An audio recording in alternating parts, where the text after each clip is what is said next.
Okay, my name is Joey Trappey. I'm a full-blooded Cajun from New Iberia, Louisiana. And I moved here in 2001, where I played 5 years of football and 1 year of basketball at ULM.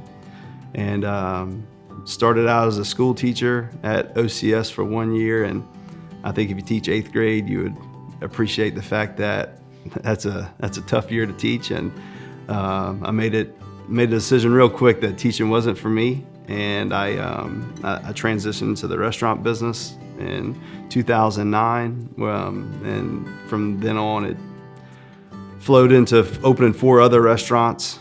I'm married to Holly Trappey with 4 kids, and I have oil field housing out in West Texas, as well as I'm in the trucking side of things in West Texas and in Pennsylvania. So that's me in a nutshell. My relationship with Bill Wilson dates back, like I said, 10 years ago, where his wife and my wife taught at J.S. Clark Magnet School together. So there was always a connection with Bill and I, and it was very neighborhood. Matter of fact, he's my neighbor, and that brings another extra added value there. Very genuine, very straightforward guy. And he just made it very easy and very relaxed whenever I had to do any dealings with him. I think the most creative way that they've approached my deals, especially because a lot of the funding that they provided is in a market that isn't necessarily their backyard. A lot of the projects that I have going on are in West Texas.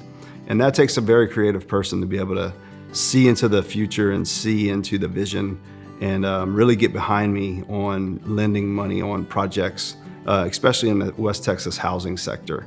That is where they've provided the most relief to me, and being able to sit down and analyze forecasts in the oil field is something that is very hard to do.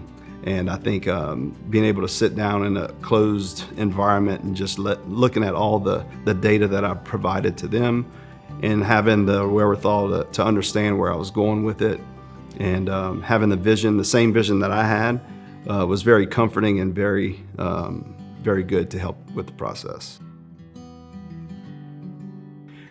Well, I think doing any business local is super important, especially in a community like Monroe. I think if any time you have a chance to do local business, I think it's very, very smart. And doing banking with CenturyNext has definitely brought the local feel. I talk to pretty much the same people every single time I call the bank, which is very comforting and very smooth. So I think banking with a local bank, and especially in a town of this size, is a very good thing.